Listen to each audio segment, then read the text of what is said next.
bersama saya Kang Budi Langit di salah satu program Master People Televisi Alumni Malam Minggu. Alumni Malam Minggu adalah suatu program yang bagaimana kisah melalui seseorang berjalan luka-liku hidupnya sehingga menjadi satu sosok kepribadian yang sangat luar biasa.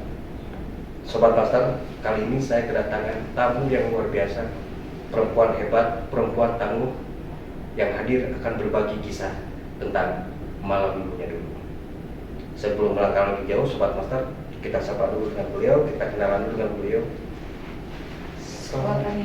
Buka masker. Assalamualaikum Ibu, selamat. Waalaikumsalam. Sehat? Sehat. Alhamdulillah. Aduh, nih Halimpu, Halimpu nggak tahu ya? Nggak tahu. Halimpu itu Bisa bahasa Sunda. apa ya? Sop halus. Halus.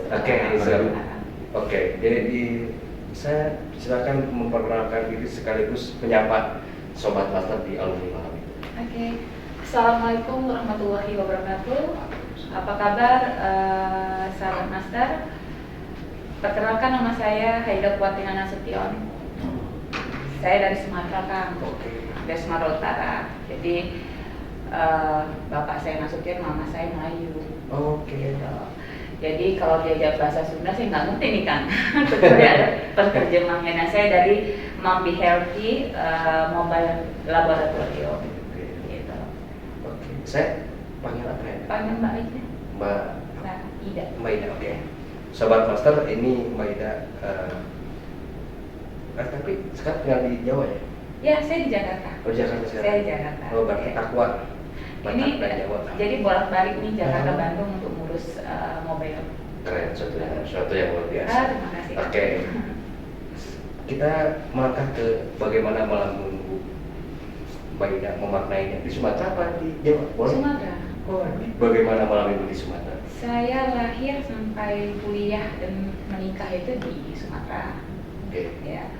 Kalau ditanya bagaimana malam minggu, saya nggak punya malam minggu, Kang. Wah, serius? Serius, karena bapak saya itu lebih tentara ya, kok saya disiplin, laki-laki nggak boleh ke rumah. Kalau ada teman yang datang diusir, gitu.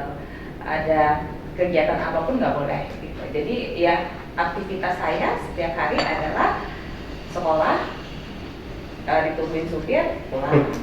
Nanti ada yang ulang tahun, boleh datang, tapi cuma antar kado langsung pulang, gitu kan. Jadi nggak ada juga metode berpacaran. Karena memang ada waktu untuk itu. Jadi menghabiskan waktunya supaya nggak jenuh. Saya setiap hari seperti itu. Pagi saya kuliah di USU, namanya USU, Universitas Sumatera Utara, ambil Fakultas Hukum. Malamnya saya ambil S1 lagi, ekonomi tapi swasta, gitu. Dan alhamdulillah selesai semua. Tapi bahasa Batak masih nyaman kali ini? Ngerti, tapi mengucapinnya susah. Ngerti kalau mereka ngomong? Oh, ngerti. Tapi kalau begitu ajak dialog? Susah. Sedikit bermasalah? Lidahnya belum ini juga. Untuk ini. Jadi, gitu, Isa Guarmu itu ngerti? Apa itu? Isa Guarmu. Apa itu? Siapa namamu? Oh gitu, enggak semua yang ngerti sih. Oke. Ini Sobat Master, Mbak Ida nih luar biasa. Beliau adalah salah satu aktivis, bisa bergerak di salah satu yurisdis masalah lawyer, dan di ekonomi juga keren. Hari ini beliau beraktivitas di dunia kesehatan. Oke. Ketika di Sumatera, kenapa bisa ada di tanah Jawa? Waktu itu saya ngikut suami. Suami saya pindah dinas waktu itu ke Palembang. Lalu ya saya ikut, lalu pindah lagi ke Makassar itu. Sampai pada akhirnya ke Jakarta kita gitu. Jadi pindah terus kan. Jadi ngikutin suami. Cuman memang ada beberapa aktivitas yang saya lakukan. Salah satunya saya tahun 2010 tanggal 18 Juli itu saya dilantik sebagai salah satu desainer APPNI, Asosiasi Perancang Pengusaha Indonesia, gitu. Jadi saya juga membatik juga, saya ngedesain pakaian juga. Sebentar, saya kadang bingung pikir dari hukum ke desainer, ini sangat luar biasa. Ini dari mana rumusannya, apa warisan? Nah, jadi jadi pada saat saya kuliah saya juga sudah berumah tangga. Jadi pada saat saya selesai kuliah saya sudah punya anak juga. Gitu kan. Jadi kesempatan saya untuk berkarir nggak ada ya, kecuali saya memang membuat usaha sendiri yang saya gimana bisa mengurus anak dan suami gitu. Dan alhamdulillah itu bisa saya lakukan. Pada akhirnya saya terbang ke Jakarta, suami pindah ke Jakarta. Saya kerja di satu perusahaan, saya melamar perusahaan oil and gas. Tapi saya sebentar aja di situ karena mungkin passion saya tidak di situ. Gitu. Lalu saya coba kerja di bagian legal, masih ikut orang pada saat itu, ya, masih ikut orang. Alhamdulillah memang jiwanya di situ karena bagi saya hukum itu seksi, politik itu seksi, gitu ya. Kenapa saya bilang seksi? Karena orang bisa memandang segala sesuatu dari perspektif masing-masing, gitu ya. Hukum seperti apa, walaupun hari ini sebenarnya kalau kita bilang hukum itu pasti juga enggak. Kenapa saya bilang enggak? Karena tidak semuanya bisa aturan menjadi aturan. Kadang-kadang aturan tidak menjadi aturan. Paham ya Kang? Ya, gitu. Karena dengan ada aturan itu masih banyak orang yang melakukan penyimpangan untuk membelokkannya menjadi tidak menjadi aturan lagi. Makanya saya bilang itu seksi. Seksinya apa? Bagaimana kita menciptakan itu menjadi, kita create itu menjadi sesuatu yang baik dan benar. Pada saat kita melakukan hidup hari ini Kang, hari ini kita melakukan sesuatu yang baik. Perhatikan deh, pasti malamnya kita tidurnya itu nyenyak. Dan harapannya adalah pada saat kita hidup ini melakukan sesuatu yang baik, insya Allah mati kita pun bahagia. Kenapa? Pada saat kita melakukan yang baik, mudah-mudahan orang di sekitar kita akan mendoakan kita dengan yang baik kan. Sehingga mati kita juga jadi bahagia. Jadi prinsipnya adalah melakukan yang baik dan benar saja. Gitu. Melakukan yang baik dan benar. Ya. Oke, apakah sebentar jalan gitu? Cerita hukum sangat menarik karena hukum itu luas seperti samudra ya. Begitu keluarga udah dijebak dengan hukumnya apapun itu. Nah, kenapa tertarik dengan hukum? Karena saya banyak melihat hal-hal yang tidak adil di lingkungan saya. Melihat banyak tidak adil. Sebenarnya kita melihat segala sesuatu itu nggak usah dari luar dulu kan, dari dalam dulu. Bagaimana kita menjadi orang yang sangat tidak berdaya di lingkungan kita sendiri. Kita mau melakukan sesuatu tidak bisa karena kita tidak tahu harus mengadu kemana dan kita tidak tahu harus berbuat apa. Sehingga muncullah rasa ingin pada saat itu membela diri sendiri dulu deh. Aku harus tahu, aku harus jadi orang yang kuat. Karena bagiku hidup itu seperti pel. Pada saat kau jatuh, kau harus naik lagi. Pada saat kau ditendang orang jatuh, hampir mati, kau harus naik lagi. Jadi kok pel itu kan nggak akan mati. Taktuk ya kan gitu. Jadi hari itu saya berpikir gimana caranya hidup itu harus adil dulu, terutama untuk aku. Pada saat aku bisa tahu mana adil dan tidak untuk diriku, paling tidak aku bisa melindungi keluarga aku. Baru orang sekitar. Satu, jadi melihat dengan kacamata sendiri ya. Padahal tadi membaca keluarga militer. No, bukan. Oh, bukan. Bukan. Bapak saya sipil sih. Oh, sipil. Iya. Oh, makanya tadi sempat bertanya kenapa tidak masuk ke wilayah Kowa gitu. Ternyata hanya di ketidakadilan itu hanya melarikan diri menjadi kuliah di hukum. Iya, benar. Punya pengalaman unik ketika menangani satu perkara. Banyak sih Bang. Contohnya mungkin tadi saya bilang aturan itu banyak sekali dibuat menjadi sebuah sesuatu yang jadi berantakan. Satu contoh, saya pernah menangani satu kasus besar. Nah ini menarik sobat Bangga. Satu kasus besar di mana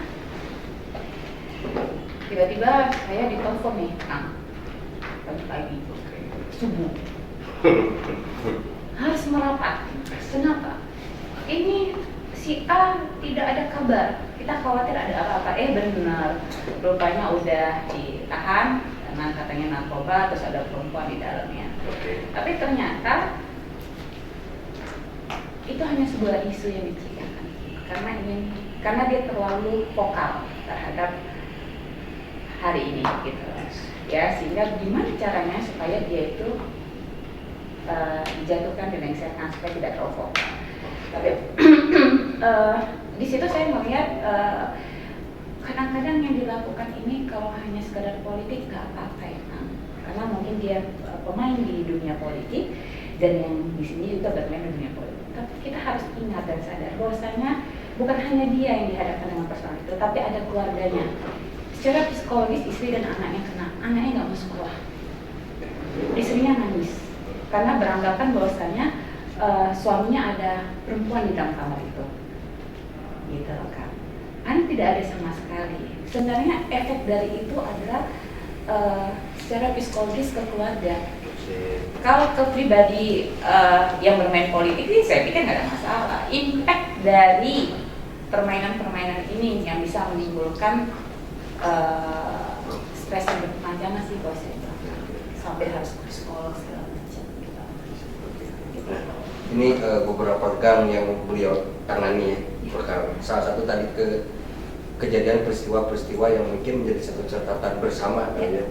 Nah, sekarang bagaimana ketika di Jakarta malam mingguan ini? Malam minggu di Jakarta sama suami. Oh, sama suami. Iya, okay. karena nuansanya bisa dikisahkan dengan Sumatera dulu tanpa banyak etika yang harus dijaga. Nah, sekarang ketika dengan suami seperti apa malam minggu? Saya tahu yang namanya diskotik itu sama suami. Oke, nah ini menarik. Waktu itu saya sama suami beda 13 tahun. Ya. Waktu itu dia bilang ke saya, Bun, kamu tuh nggak pernah tahu yang namanya dunia luar, kamu harus tahu, gitu ya. Oke, gimana? Dia bawa saya ke diskotik. Terus betah nggak? Saya bilang pulang yuk.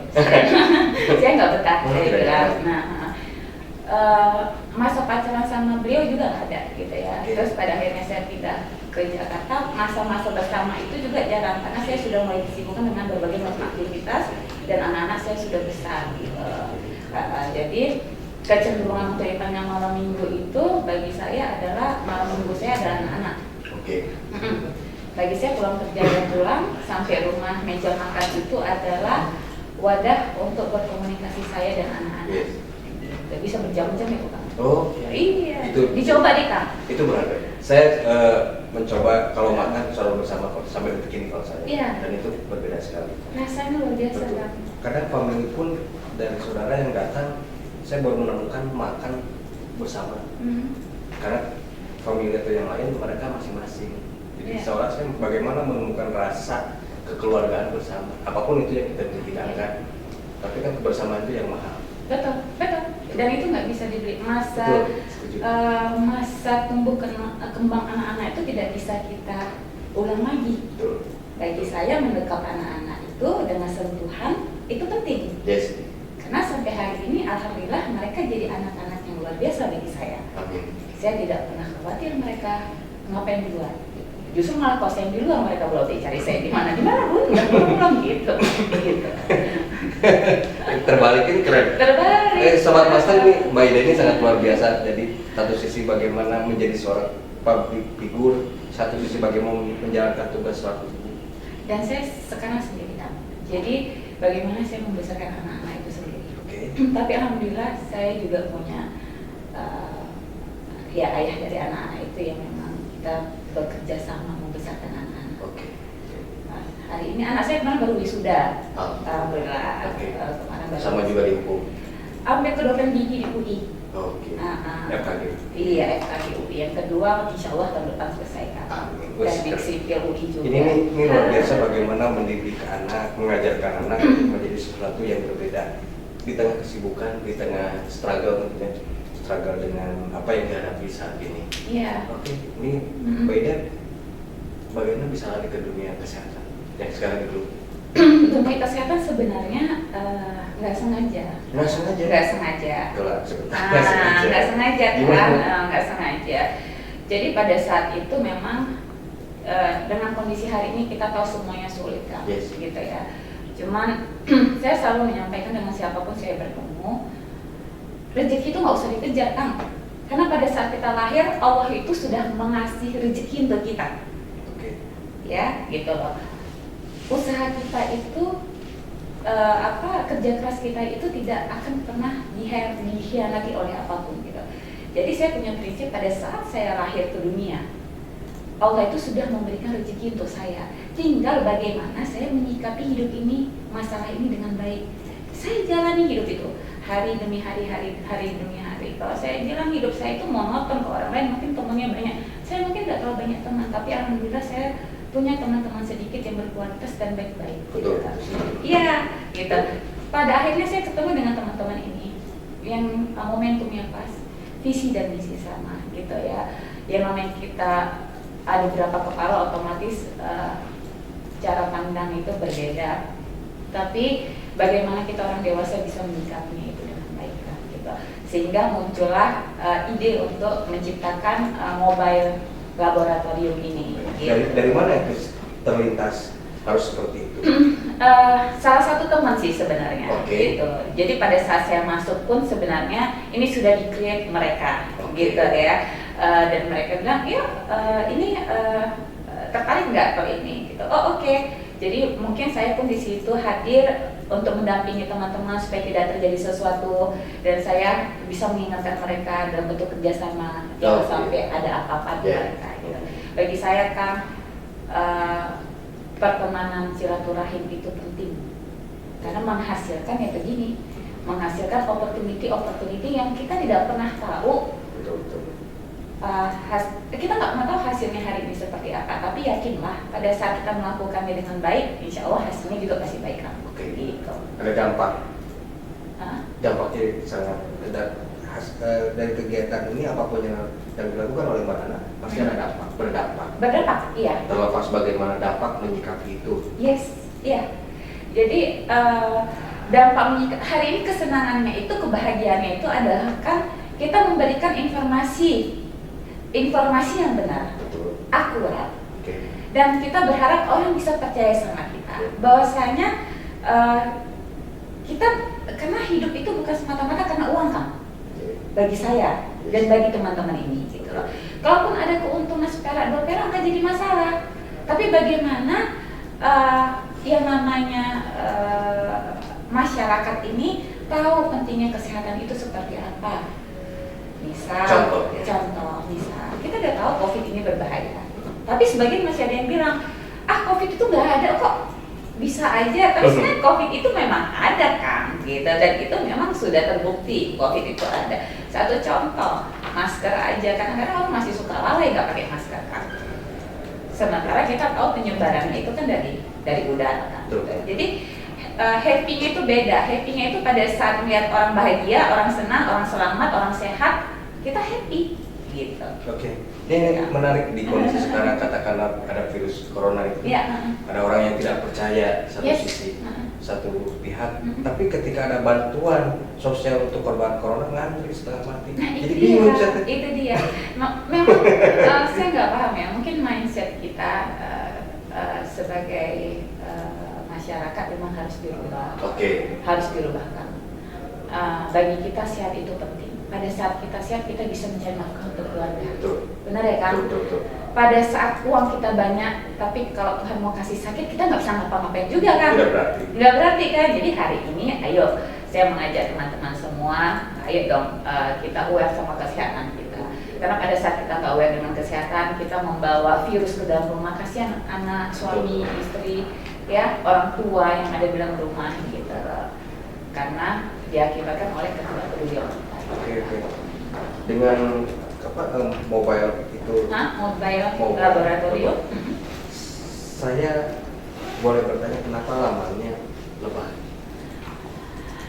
Betul kan lebah ya, betul? Iya, lebah. Kenapa? Lebah itu memberi, kan lebah itu memang menakutkan tapi lucu ya, gitu ya. Sebentar, menakutkan tapi lucu gitu. Jadi pada saat orang melihat mobile lab kita, orang nggak ada rasa takut. Malah orang ngerasa happy untuk mengecek kesehatan dia gitu. Ada keinginan dia mau mencoba, coba deh di sini karena dengan warnanya juga yang eye catching, dilihat enak gitu ya kan. Sehingga orang nggak perlu khawatir lagi gitu. Ayo dong periksa kesehatannya, ayo dong dites. Nggak usah khawatir kalau itu positif. Walaupun positif kan nanti kita bisa antisipasi seperti apa gitu loh Kang.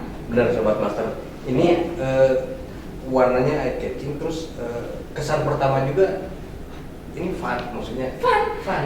Dan nyaman. itu malah kan itu jadi ajang untuk foto-foto orang kan. Betul. Orang jadi foto-foto di situ. Artinya apa? Itu bukan sesuatu yang menakutkan lagi kan? Gitu. Berbeda ketika melihat ada gambar cross berwarna merah atau hijau, orang udah pasti asumsinya, wah ini kesehatan benar. Kesehatan benar dan orang khawatir kan? Iya gitu. Tapi pada saat melihat Be Healthy ini dengan warna, dengan lambang, orang nggak ada rasa takut, malah happy, enak kan? Betul. Akan selalu melihatnya senang kan gitu dengan saya warnanya. mencoba di sana sesuatu benar. Nyaman, maksudnya nyaman, dan pelayanannya sangat luar biasa.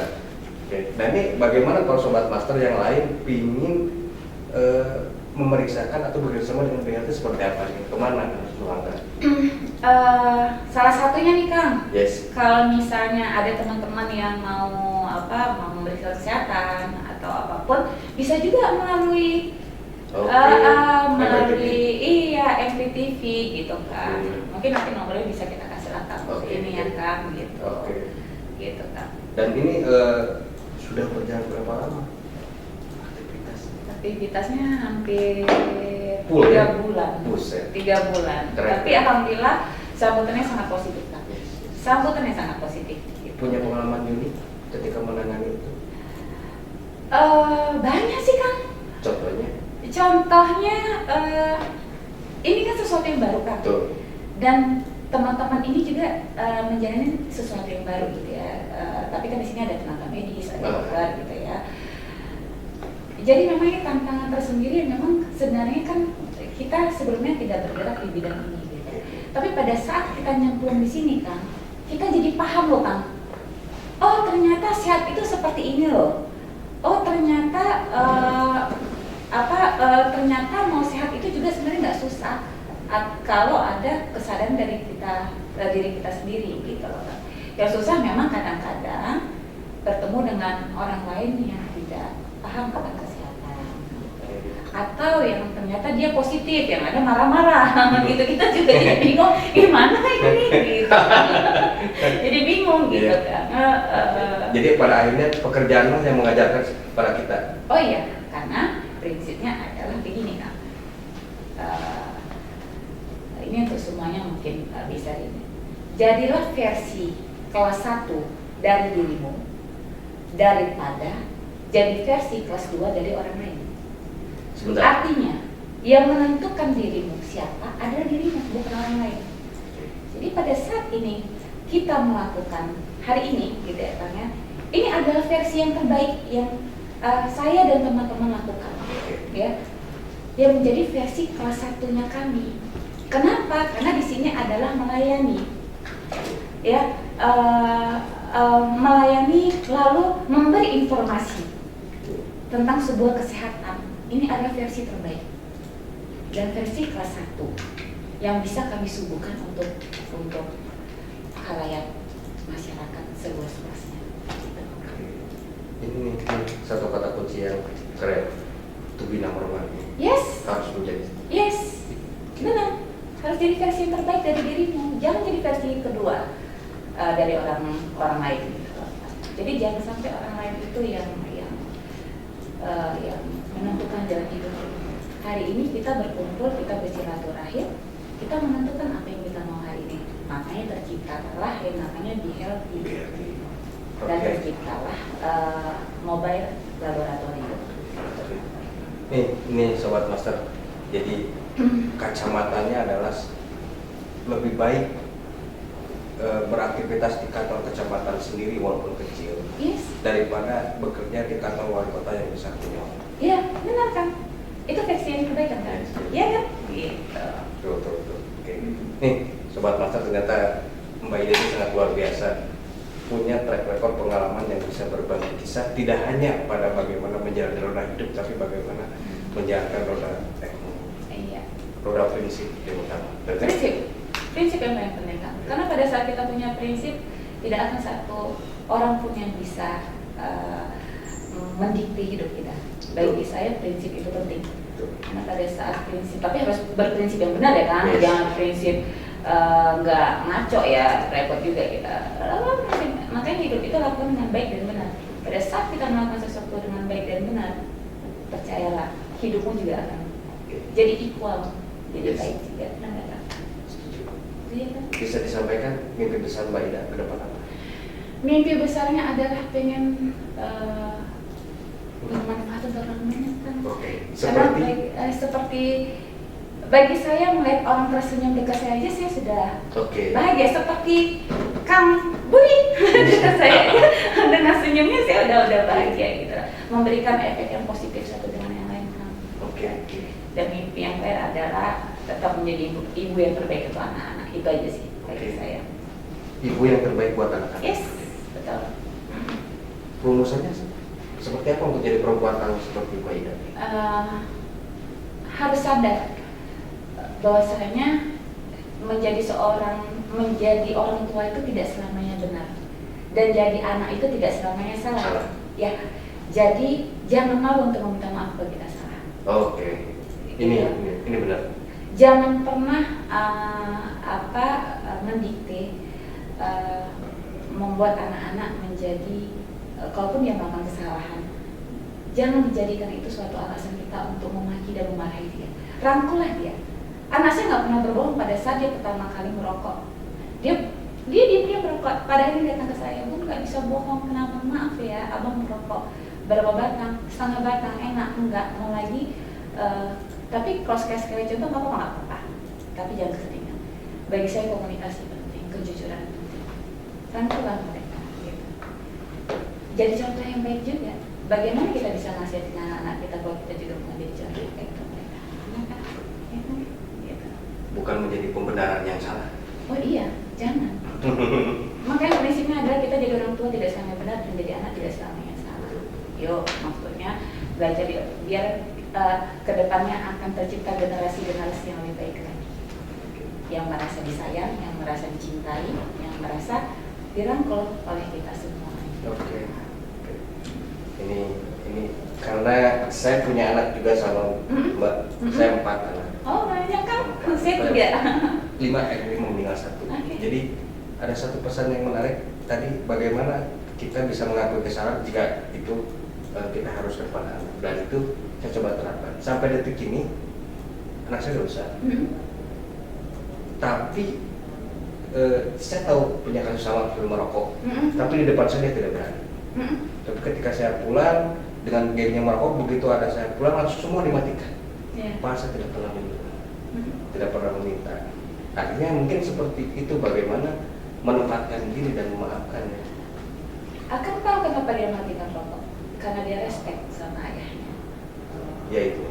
Karena dia respect dia matikan itu, bukan karena dia takut, tapi karena dia respect. Pahamilah, respect dengan takut itu berbeda.